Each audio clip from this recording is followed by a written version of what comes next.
Au début de 1922, la compagnie Pitoef s'installe à la Comédie des Champs-Élysées. Michel est du voyage. On le remarque dans les bas-fonds de Gorky et la mouette de Tchekhov. Le critique Pierre Brisson écrit « Monsieur Simon campe d'étonnante façon la silhouette du vieux général, physionomie très pittoresque à laquelle l'interprète donne un relief singulier. À demi gâteux, installé dans un fauteuil roulant, il toussode, bégaye et radote doucement. » Le Temps, 1er mai 1922. Je dois à Pitoef la découverte de Tchekhov. J'ai eu le coup de foudre pour ce génie du théâtre qui peint si admirablement l'amour et la misère humaine. Sa composition d'Engstrand dans Les Revenants émerveille Gabriel Boissy. Rarement l'on vit plus étonnante image d'un déchet humain que celle vécue par M. Simon. Voilà un comédien réaliste comme on en rencontre rarement. De quel riche dessous il soutient la moindre réplique, la moindre intonation. On croirait qu'il improvise son texte. Como et Dia, 13 octobre 1922. Pierre Brisson et Gabriel Boissy sont d'ailleurs totalement gagnés déjà à sa cause. À propos de son interprétation de Candida, Boissy écrit « Réjouissons-nous d'avoir retrouvé dans Burgess l'extraordinaire gueule d'empeigne de M. Simon. Il parle son texte, il exagère même, puisque parfois visiblement il brode, mais avec un naturel si drôlatique qu'à lui seul il fait la joie de la soirée. » Como et Dia, 12 novembre 1922. Et Brisson salue la création de Mademoiselle Bourrat en ces termes. Monsieur Simon est Monsieur Bourrat avec un naturel exquis. Il ignore le public. Il entre en scène, parle, marche, s'assied comme si personne ne le regardait. Cette aisance est l'art véritable. Le Temps, 19 janvier 1923. J'ai eu une chance inouïe quand je suis arrivé à Paris, c'est que les critiques ont tous été merveilleux pour moi, extraordinaires, disant que j'apportais quelque chose de nouveau au théâtre, etc. Et les critiques d'alors, outre Pierre Brisson et Gabriel Boissy, étaient Robert de Flers, Gaston de Caillavet, André Bonnier, l'adorable Colette, Antoine, enfin de grands écrivains et de grands hommes de théâtre qui voulaient bien me trouver du génie. Ah oui, j'ai eu de la chance. Ceci dit, malgré toutes ces critiques délirantes, j'ai joué de tout petits rôles pendant plusieurs années. Je ne gagnais presque rien, et je devais envoyer une partie de mes cachets en Suisse pour la pension de mon ex-femme et de mon fils. J'ai vécu longtemps de patates bouillies, avec du poisson, les jours où je pouvais en acheter. Restait pour lui un très mauvais souvenir, le mariage ne l'a pas rendu misogyne. En cette année 1922, il a pour amie une demoiselle qui ne badine pas avec l'amour. Mimi était une fille étonnante. Elle a essayé 2 fois de me descendre. La première fois, place Saint-Michel, nous attendions le train de banlieue sur le quai, et quand la rame est arrivée, elle a tenté de me jeter sur les rails. Par miracle, j'ai conservé mon équilibre, mais j'ai été frappé violemment à l'épaule par le premier wagon. J'en ai conservé la trace très longtemps. Pourquoi ce geste? Par jalousie. Mimi me reprochait de ne pas m'intéresser exclusivement à ses charmes. La seconde fois, en rentrant du théâtre, j'ai trouvé 2 types à tête de brute qui m'attendaient à la sortie du métro Saint-Martin. C'était le dernier métro, j'étais pratiquement le seul voyageur, et ils se sont mis à me suivre avec une mine qui en disait long sur leurs intentions. Je me suis retourné, je les ai regardés dans les yeux, et je suis allé ainsi à reculons du métro jusqu'au 54 de la rue Saint-Martin, où j'habitais alors. Je n'étais pas tellement fier. Seul contre 2, j'aurais pu me servir de mes poings. Mais je me demandais s'ils n'étaient pas armés. Enfin, arrivé devant ma porte, j'ai sorti ma clé et j'ai ouvert. Ils n'ont pas bronché, et je suis allé me coucher tranquillement. Le lendemain, dès 9 heures du matin, Mimi arrive de Choisy-le-Roi où elle habitait. Elle entre, me voit sur mon lit sans une égratignure et reste stupéfaite. Je lui crie « Combien as-tu donné aux 2 ordures pour qu'ils me descendent hier soir ?» Sans se dégonfler, elle a répondu tac au tac « 300 francs. » C'était une somme. « Eh bien, tu vois, ils t'ont volé. »« Ah, les salauds !» Et nous avons parlé d'autre chose. En fait, cette fille avait une spontanéité, une sincérité, une franchise telle dans l'amour comme dans la violence qu'elle touchait à la pureté. Ah, moi, je ne pouvais pas la garder. Son caractère entier me faisait courir de trop grands risques. Chère Mimi, je l'ai revue 50 ans après. Elle avait pris sa retraite dans un couvent. Songeant aux activités sans nombre qui avaient été les siennes pendant de longues années, entre la porte Saint-Martin et la porte Saint-Denis, je lui dis « Toi, dans un couvent, c'est incroyable !» Mais je suis très bien là-bas. J'ai une belle chambre bleue, j'entends toute la journée des chants religieux, je me crois au paradis. Toi, tu es un mécréant, tu ne crois à rien. Tu es bien plus malheureux que moi. Je n'ai pas pu m'empêcher de lui faire remarquer. Tu vois, Si tu n'avais pas tenté par 2 fois de m'assassiner, tu pourrais être toujours près de moi. » À quoi elle répondit péremptoire, « L'amour, c'est toujours comme ça. » De Pitoef à quelques autres. En octobre 1922, Michel Simon, répétant candidat de show, sympathise vivement avec un autre comédien nommé André Decaille. Cet être extraordinaire jouait le révérend Morel et ne savait pas un mot de son rôle.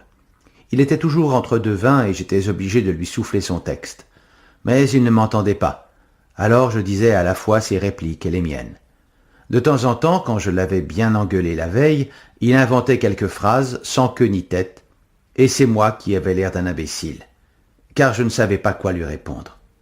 Rodolphe Darzens, directeur du Théâtre des Arts, m'avait été présenté par Paulette Pax.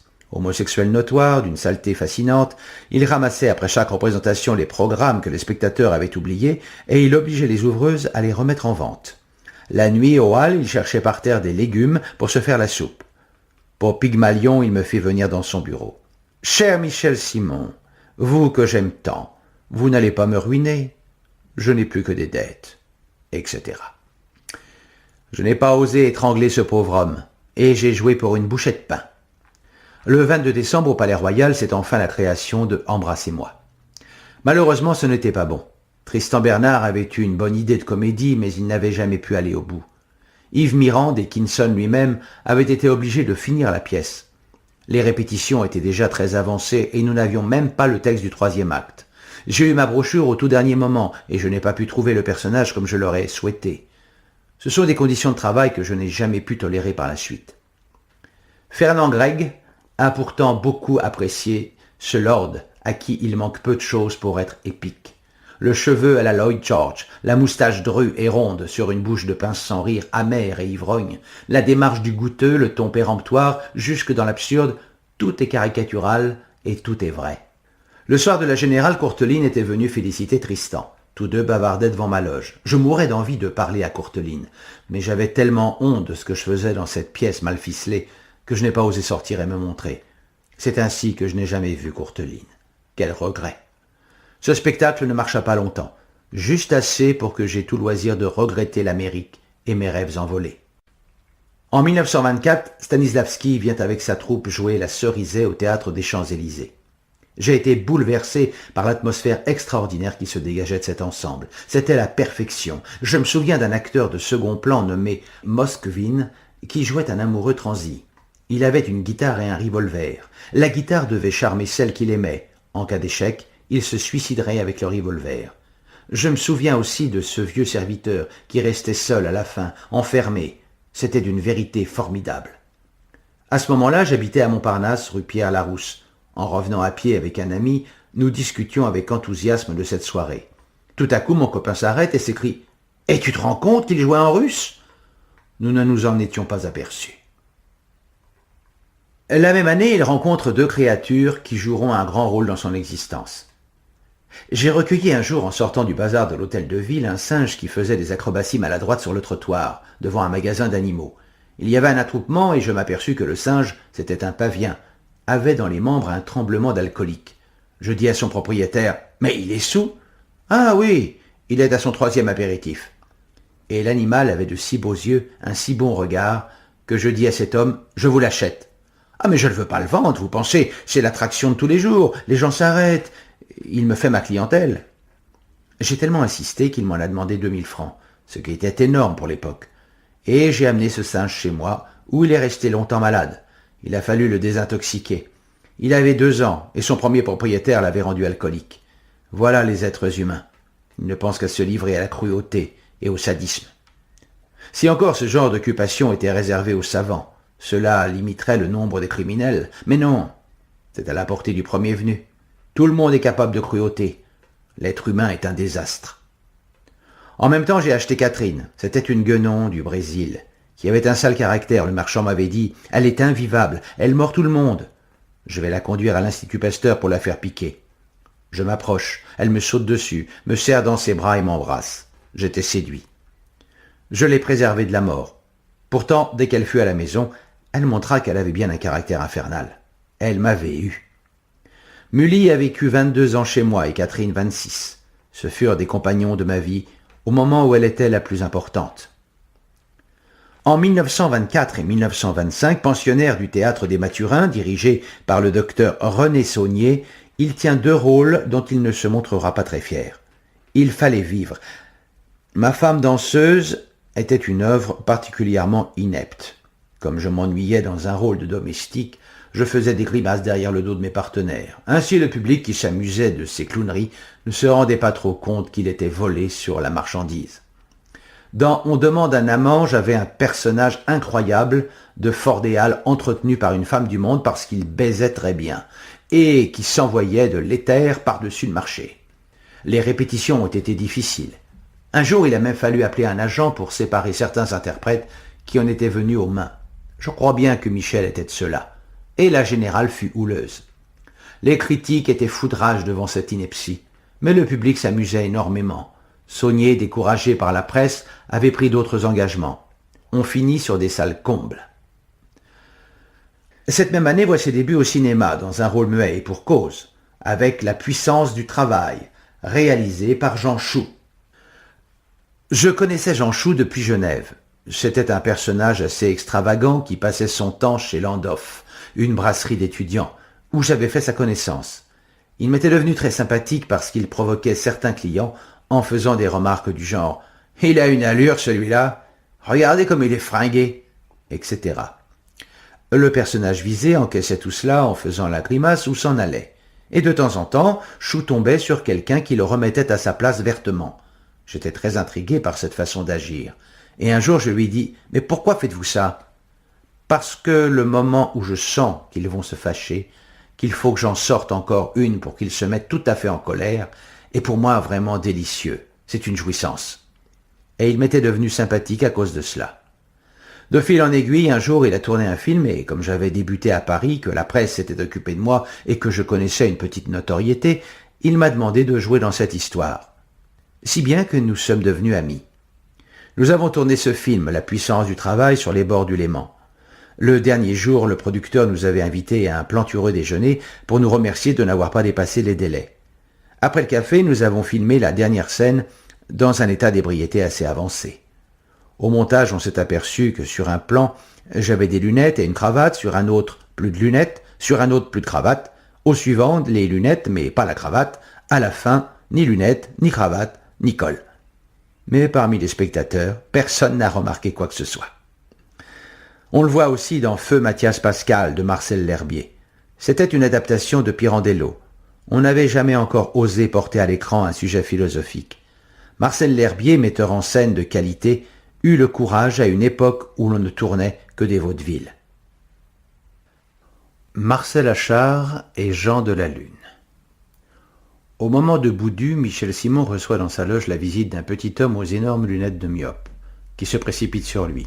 « Extraordinaire, positivement extraordinaire. Je vais écrire une pièce pour vous. » Il s'agit du jeune Marcel Achard, encore presque débutant lui aussi, mais qui a connu les joies du triomphe en décembre 1923, avec sa comédie « Voulez-vous jouer avec moi ?» qu'il a créée lui-même dans une mise en scène de Charles Dulin au théâtre de l'Atelier. Rencontrant souvent Louis Jouvet, qui vient de prendre la direction de la Comédie des Champs-Élysées, Achard lui parle de sa découverte. « Michel Simon est un artiste formidable, tu devrais le prendre dans ta troupe. »« Oh, je ne suis pas de cet avis. Il a une gueule de singe, il en fait trop, et puis on dit qu'il a mauvais caractère. »« Et toi alors ?»« Peut-être, mais moi je suis le patron. » Ce premier refus encouragea d'autant plus Marcel à se mettre au travail. Je dois pour Simon imaginer un beau personnage qui convaincra Louis.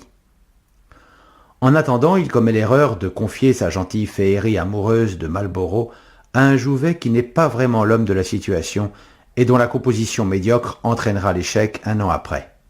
Sans se laisser aller à la déprime, toujours souriant, quoi qu'il arrive, l'aimable Marcel revient à l'atelier, où il retrouve le chemin du succès avec une adroite adaptation de La femme silencieuse, de Ben Jonson, en novembre 1925. Sur sa lancée, il termine « Je ne vous aime pas », en pensant tout particulièrement à Michel Simon, qu'il fait engager par le pittoresque Dulin. Depuis un séjour en Amérique avec Copeau, Dulin se prenait pour un cow-boy. À cause de son physique malingre, il était désespéré de ne pouvoir jouer les jeunes premiers, les héros de romans. Pendant cette tournée, des camarades assez cruels lui avaient fait croire, bien facilement, qu'il avait le même emploi que William Hart, le grand séducteur du western muet. De retour à Paris, Dulin avait décidé de porter le costume de son modèle. Comme il était toujours mal fringué, sa femme, qui tenait la caisse, lui avait donné 600 francs pour qu'il s'achète un complet neuf. Il était revenu tout souriant, avec un infâme costume acheté aux puces et un magnifique sombrero de 500 francs. Avec ce chapeau, il mettait des bottes, des culottes de cheval, des chemises de couleur et se rendait à cheval jusqu'à son théâtre. Le 17 mars 1926, Achard, Simon et leurs camarades affrontent donc la critique avec un trac d'autant plus certain que cette pièce ambitieuse est, selon l'auteur lui-même, moins fantaisiste et plus proche de l'humaine réalité que les précédentes.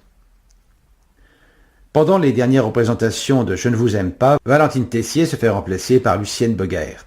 Michel Simon, très déçu par le relatif échec d'une pièce et d'un rôle qui lui avait beaucoup plu, fait une crise de dépit. « Je ne jouerai pas avec une doublure ». L'auteur est donc contraint de reprendre sa place pour quelques jours. Un soir, à l'improviste, Simon demande à rejouer son rôle. Marcel le lui rend volontiers. Et les deux nouveaux partenaires tombent follement amoureux l'un de l'autre. Bogaert renoncera à une vie familiale très bourgeoise pour suivre le monstrueux et fascinant Michel, qui lui en fera voir de toutes les couleurs pendant 4 ans. L'excellente comédienne a raconté cette liaison orageuse dans Ici Paris du 3 avril 1963. Un jour, j'ai revu Michel au théâtre, au pied levé. Il remplaçait Achard. Quel bonheur quand le rideau est tombé. Je me suis jeté aux pieds de Michel. « Emmenez-moi où vous voulez », lui ai-je dit. « Si vous ne voulez pas de moi, je ne sais pas ce que je deviendrai. » Il m'a emmené dans sa voiture, une guimbarde qu'il conduisait mal et très vite. Pendant 4 ans, nous avons vécu ensemble, nous avons vécu à la fois l'amour et l'enfer. J'étais très jeune, je suis allé vers lui les bras tendus, j'avais soif de ses caresses et je lui faisais entièrement confiance. Il en a abusé. Il distribuait son amour avec parcimonie comme un avare. Et pourtant, il est la bonté même, mais c'est ainsi. En plus, il faisait tout pour que je le trompe, aurait-on dit. Il emmenait chez nous des flopées de jeunes gens beaux et très entreprenants, me laissait seul avec eux. Évidemment, ensuite il me questionnait. Qu'avais-je fait en son absence? Qu'avait-on dit de lui? Etc. Quand il m'est donc arrivé de le tromper, car à ce petit jeu aucune femme ne résiste, il a été très malheureux, horriblement malheureux. Mais je crois bien qu'il aimait souffrir. Le 5 juin 1926, au Théâtre des Arts, Michel crée Et Zimlala, une fantaisie de Marcel Achard encore. Je jouais un duc libidineux qui était amoureux de sa fille et trouvait toutes les raisons du monde pour assouvir sa passion. Le public était horriblement choqué. Je me suis beaucoup amusé. Il tourne un petit rôle de sbire dans Casanova, superproduction où triomphe Ivan Mosjoukine, grande vedette du cinéma muet que le parlant tuera. C'était un être délicieux. Plus tard, il est venu me demander si je ne pouvais pas l'aider un peu. Hélas, il avait un tel accent, c'était impossible. Enfin, à force d'insistance, Marcel Achard réussit à le faire engager par Louis Jouvet. Le 26 décembre, il joue Au Grand Large. Le 5 avril 1927, il est le recteur du Révisor de Gogol. À ce propos, Lucien Dubec exprime des regrets flatteurs. On ne se plaint que d'avoir vu trop peu cet acteur qui est admirable. Penser que l'on possède un Michel Simon et lui voir jouer des pannes, c'est chagrinant. L'Action française, 9 avril 1927. Mais le 12 octobre, il remporte un très grand succès dans Monsieur Ponce, de Léopold le Bien-Aimé. Jouvet s'étant distribué le rôle principal. Il est impossible, écrit Franck Nohain, d'être plus vrai que Monsieur Michel Simon, de mieux établir dans ses moindres détails et les plus pittoresques la composition d'un personnage. Nous ne pourrons plus oublier Monsieur Ponce, employé des postes, un daumier. Écho, 14 octobre 1927. Dans le programme, Marcel Achard l'a présenté très chaleureusement. Je ne sais rien de Michel Simon, sinon qu'il a admirablement joué mes pièces et que chaque fois qu'il a joué la comédie, je suis allé le voir. N'attendez donc pas de moi des anecdotes touchantes ou humoristiques. Michel Simon bredouille et le public ne perd pas un de ses mots. Il chancelle sur le plateau et donne malgré cela, ou peut-être à cause de cela, une grande impression d'adresse et de désinvolture. Il est laid et, je sais, un poète qui rêve de lui écrire un Don Juan.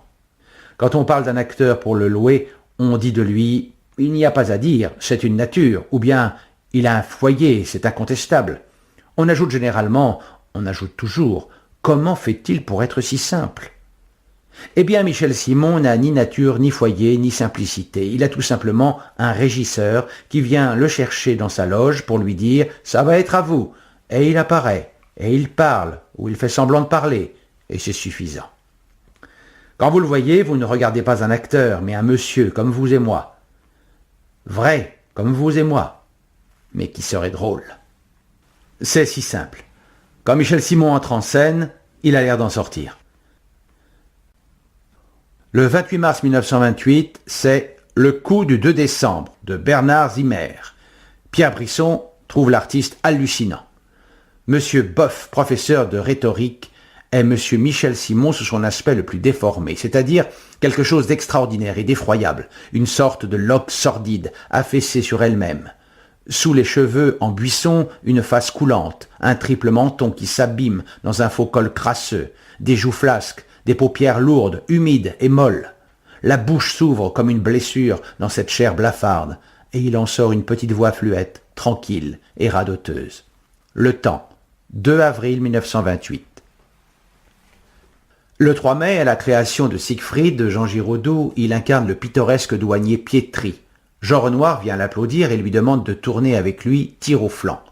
Cette même année, il participe à la fameuse Jeanne d'Arc de Dreyer. Dreyer avait décidé qu'on me ferait une vraie tonsure.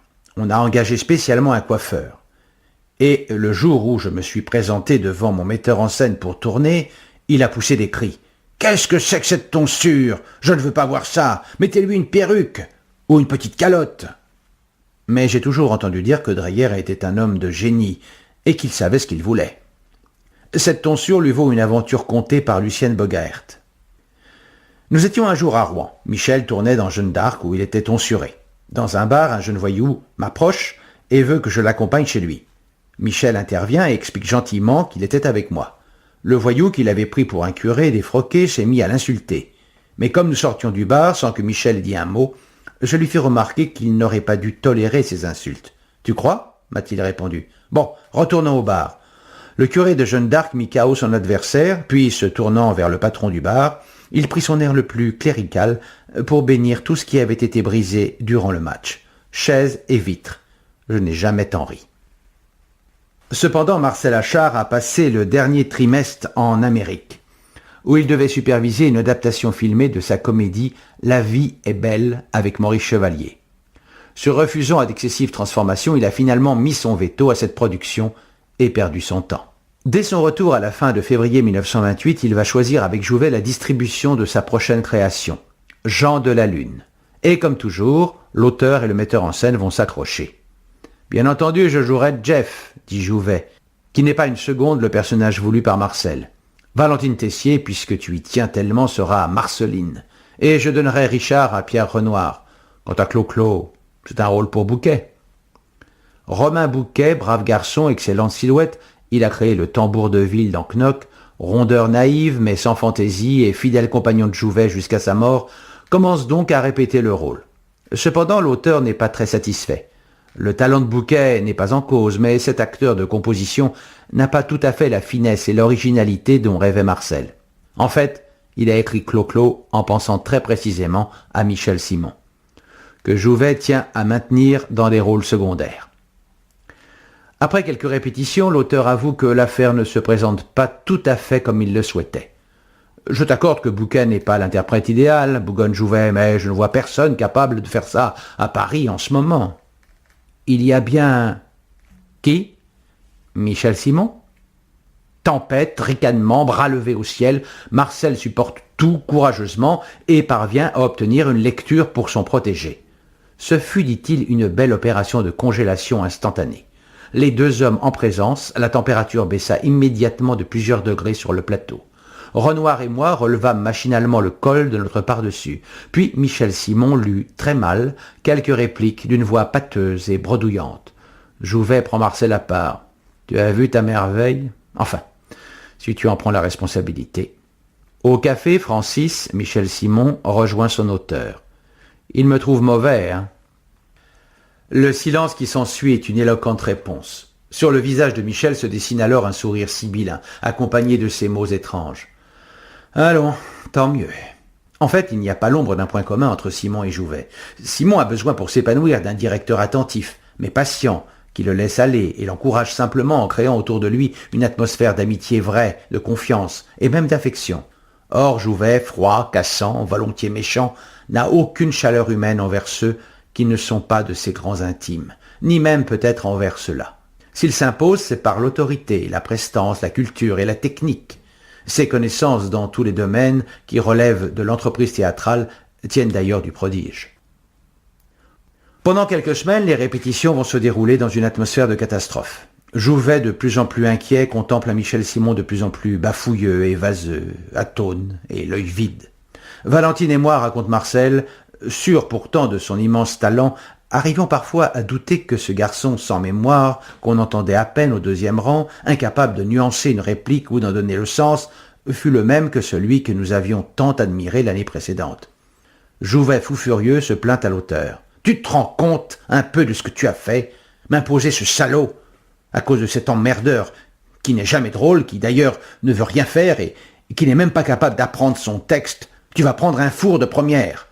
Mon petit Marcel, tu es un connard. Ta pièce est délicieuse, mais tu n'aurais pas dû t'en mêler. Nous allons faire 3 représentations. Je vais perdre une fortune et je serai obligé de reprendre en catastrophe une pièce de Jules Romain. » Michel Simon lui-même m'a raconté ce qu'il en était réellement. J'ai toujours très mal répété. Tous les metteurs en scène attendaient que je fasse le gugus dès les premières répétitions. Ce n'était pas mon genre. Pour moi, l'essentiel est d'abord de comprendre ce que veut l'auteur, puis le texte su d'essayer de retrouver la vie. Seuls des êtres aussi éminemment intelligents que Bernstein, Guitry ou Achard ont su comprendre que je n'aime pas jouer. Je n'aime pas, et d'ailleurs, je ne sais pas jouer. Je suis un acteur d'instinct, et puis au théâtre, il faut aussi compter avec les réactions du public. Il est juste d'ajouter encore que Michel n'apprécie pas beaucoup Jouvet, qu'il l'accusera par la suite de s'être moqué de lui et de l'avoir exploité. Dans ce climat peu propice à la création artistique, Jouvet finit tout de même par régler sa mise en scène avec sa minutie vétilleuse habituelle. Jeff est un grand fleuriste que ses amis ont surnommé Jean de la Lune à cause de son caractère naïvement bon, sentimental et rêveur, qui refuse le plus souvent de s'appesantir sur la laideur de ce bas monde. Il aime passionnément Marceline, qui pour l'instant est la maîtresse de son ami Richard, Pierre Renoir. Par curiosité et goût des intrigues, Marceline a accepté de venir chez lui écouter ses déclarations ingénues. Elle est précédée de son frère Clotaire, dit Clo-Clo, parasite intégral et bon enfant, qui fait ses commissions, partage ses amours et ses peines et compose, quand il en a le temps, de plates rengaines sur des vers de mirliton. Marceline n'est pas totalement indifférente au désir de Jeff, mais elle se trouve soudain plongée en plein drame. Richard, qu'elle a trompé avec un autre ami, vient lui faire une scène d'une violence extrême, lui reproche sa vie scandaleuse, la complicité dégradante de son frère et expose devant Jeff toutes les turpitudes de cette pauvre petite cervelle qui se traîne à ses pieds en le suppliant de ne pas l'abandonner. Richard sort en claquant la porte, et Jeff alors propose à Marceline de l'épouser.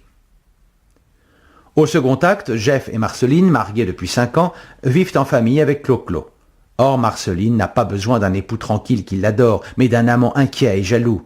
Il lui faut le piment romanesque des rendez-vous secrets et des ruptures violentes. Comme autrefois, elle mobilise frères et domestiques au service de ses passades.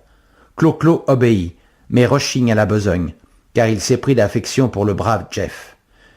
Il lui dirait volontiers la vérité, mais Jeff, tout heureux, ne veut rien savoir.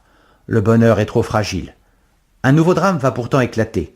L'amant du moment, Gaston, voudrait partir pour le Brésil. Désespérée, Marceline rentre au domicile conjugal dans un état terrible. Jeff ne comprend pas sa mauvaise humeur et la supporte patiemment. Il s'arrange même pour la calmer, la rassurer, l'endormir. Quand elle sommeille enfin, il lui fait une nouvelle déclaration d'amour et de confiance. « Je t'aime parce que tu es la droiture même. » Mais Marceline aime toujours Gaston. Elle a décidé de partir avec lui. Au 3e acte, Clo-Clo est donc chargé d'avertir Jeff. Ce dernier refuse de le croire. Marceline alors éclate, elle s'accuse, mais souligne aussi l'aveuglement coupable de son mari. Il n'a jamais rien compris à l'amour.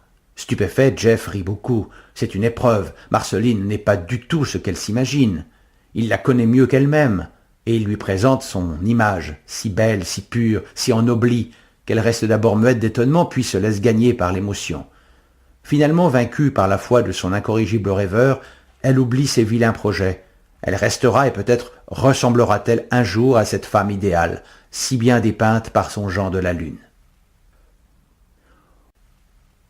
Le 18 avril 1929, devant une salle comble, dans un silence religieux, Jouvet, qui s'éteint les cheveux en blond, sans doute pour avoir l'air plus doux, attaque sa première scène. Tout en demi-teinte, dit Marcel, et en finesse exquise. Tout à coup, la salle hurle de rire. C'est l'entrée de Clo-Clo. Pas le bafouilleur amnésique des répétitions. Une force de la nature, un garçon qui savait parfaitement son rôle et en connaissait toutes les possibilités. N'ayons pas peur des mots. Clo-Clo est le maquereau de sa sœur. J'étais un peu inquiet à l'idée qu'il pouvait facilement passer pour antipathique aux yeux du public et j'imaginais alors de le pousser vers une certaine caricature. J'avais connu à Genève un petit pédé qui s'appelait la Charlotte.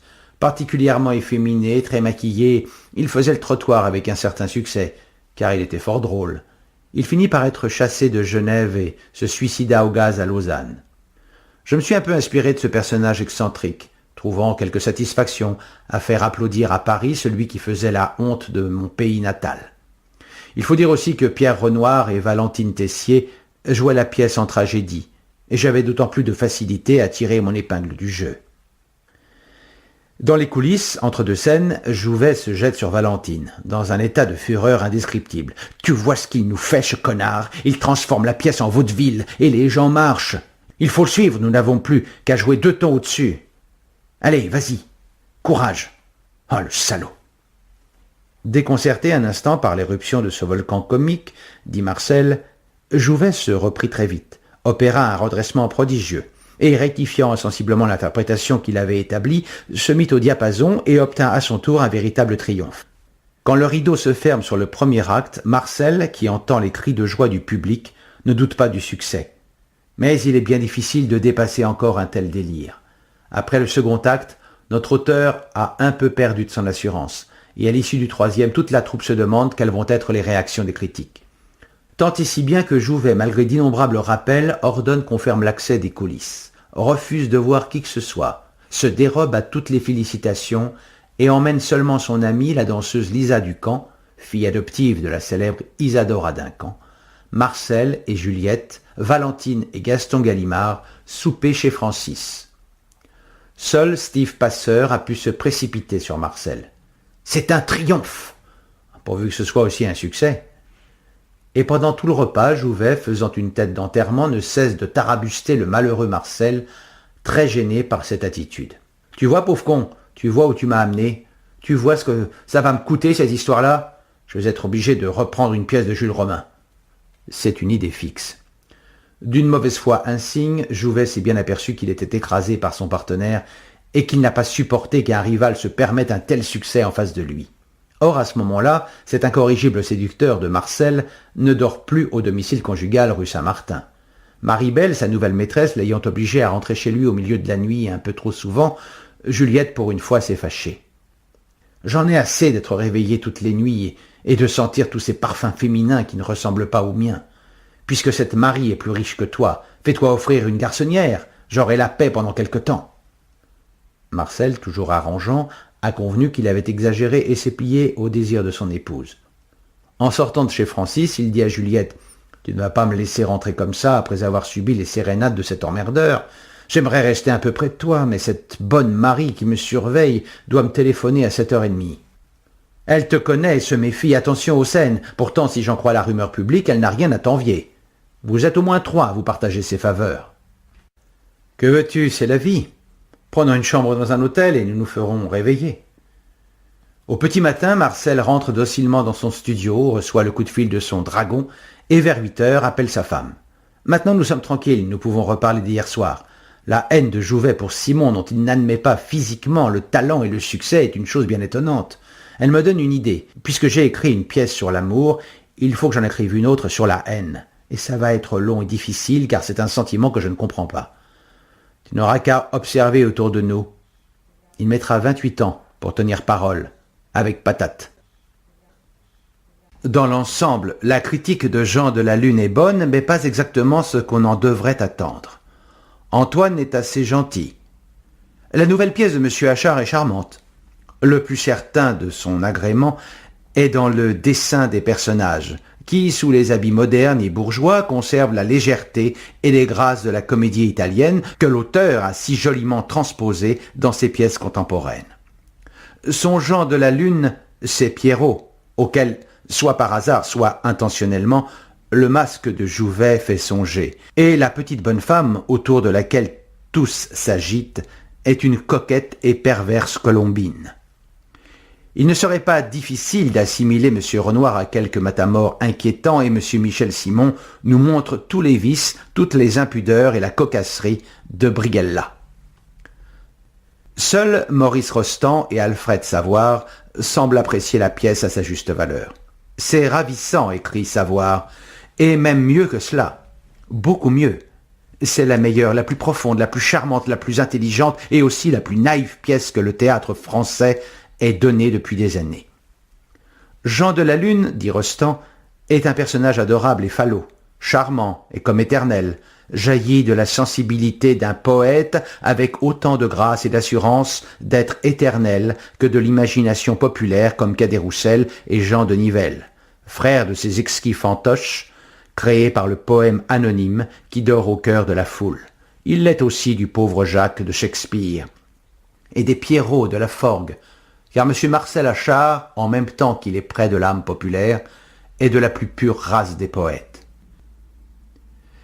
Il est juste de souligner que l'interprétation évidemment capitale pour le sort d'une création n'a pas beaucoup servi Marcel.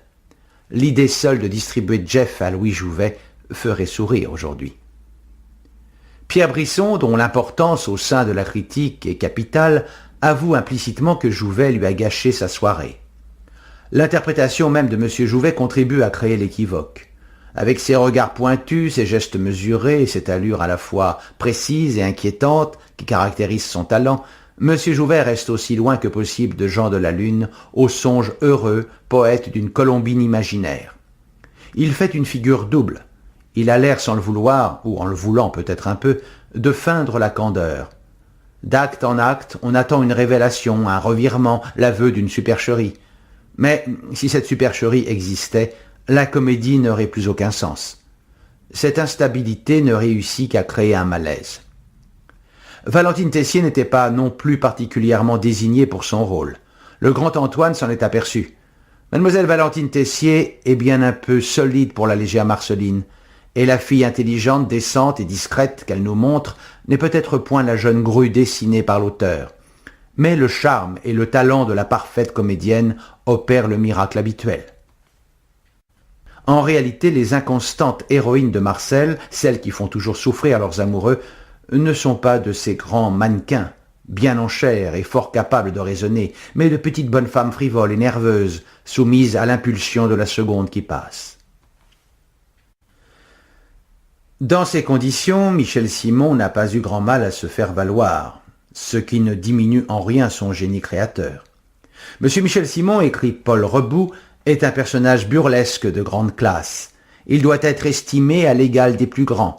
Il dégage du comique, naturellement, par le seul fait de son existence. Impossible de le voir et de l'entendre s'empouffer. Mais son intelligence est vive, et ses dons, il les utilise avec beaucoup de finesse.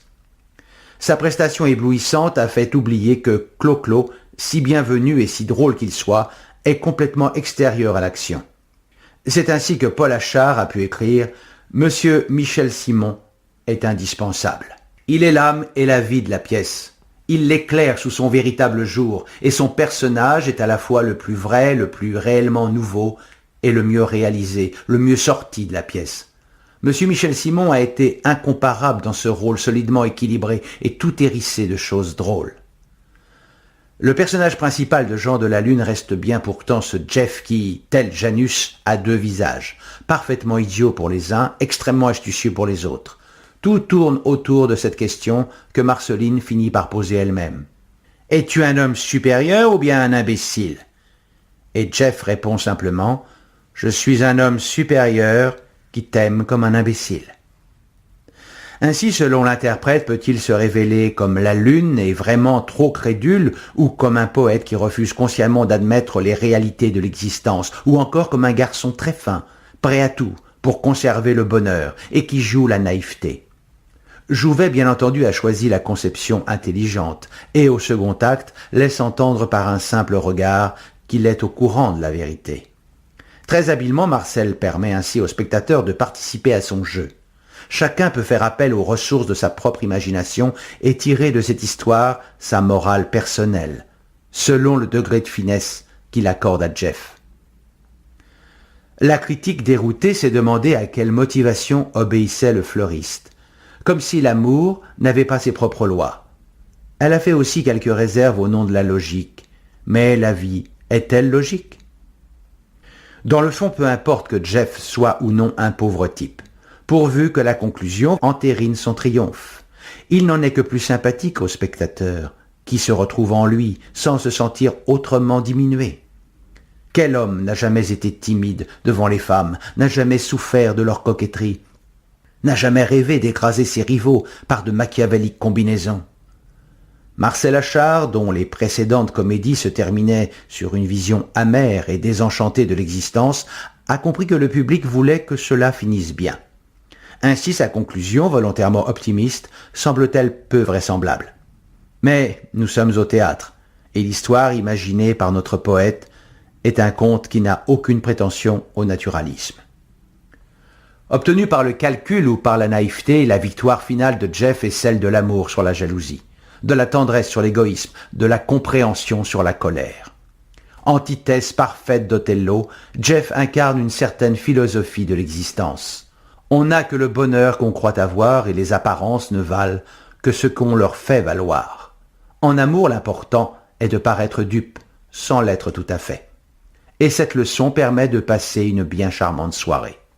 Jean de la Lune fait sale con, mais au bout de 60 représentations, Jouvet appelle Marcel. « J'en peux plus de ce salaud.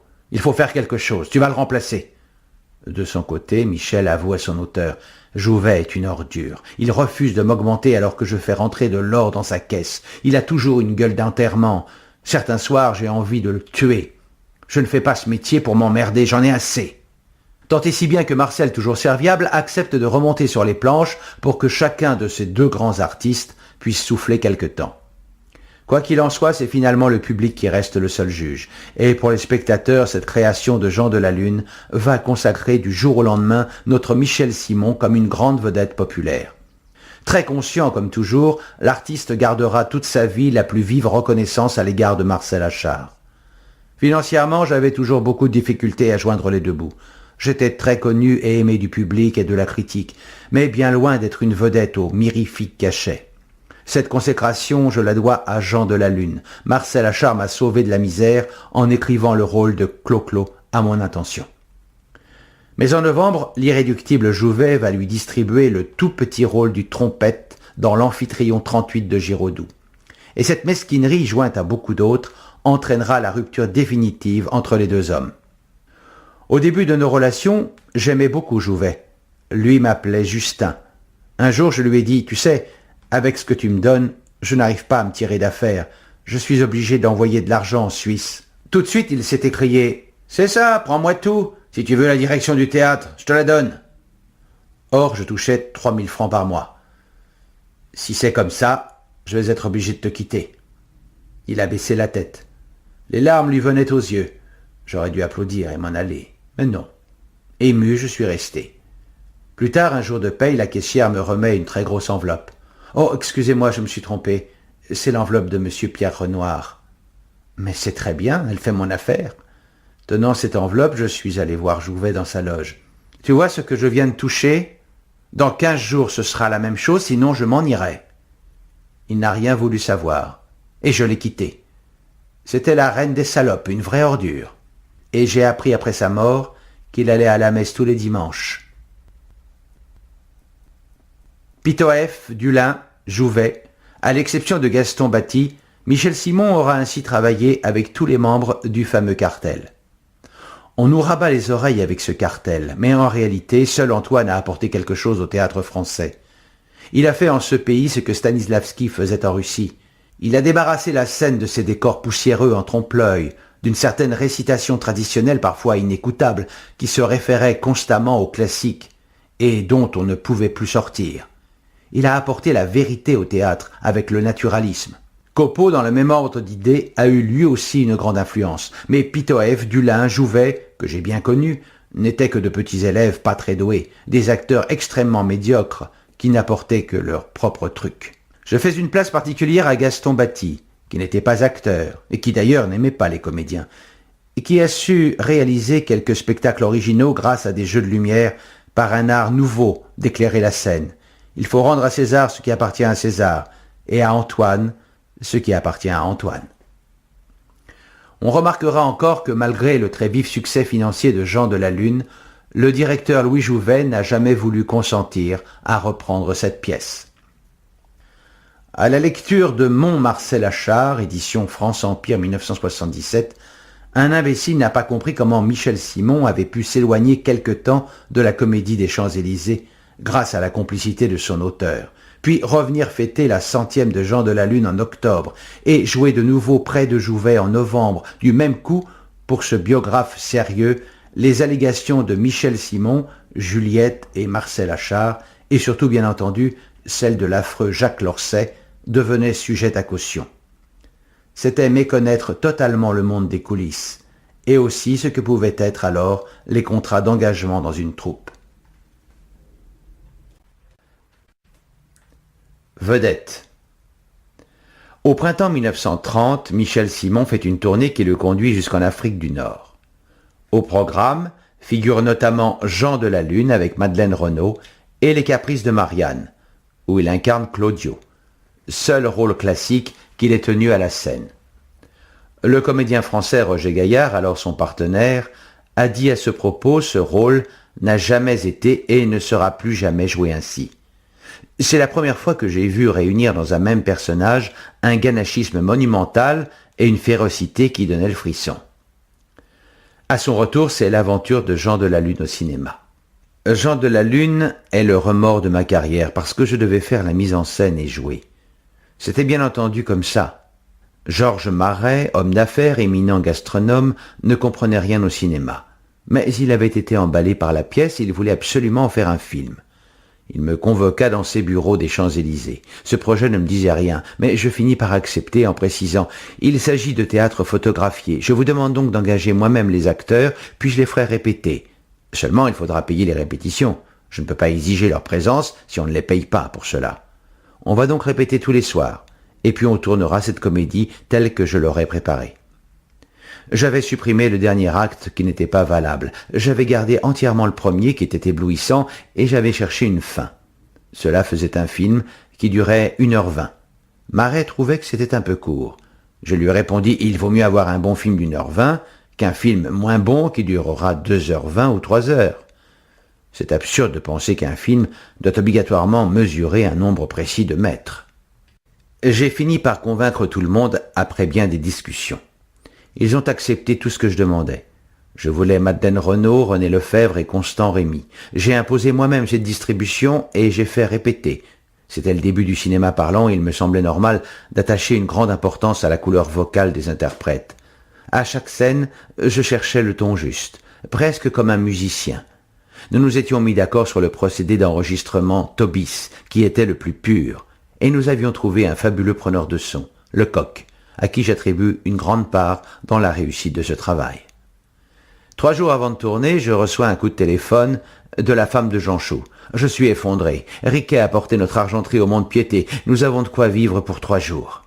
Je réponds: rassure-le, je vais lui donner la mise en scène d'un film. Du reste, c'est facile, il n'aura rien à faire. La mise en scène est déjà écrite, mais il sera payé.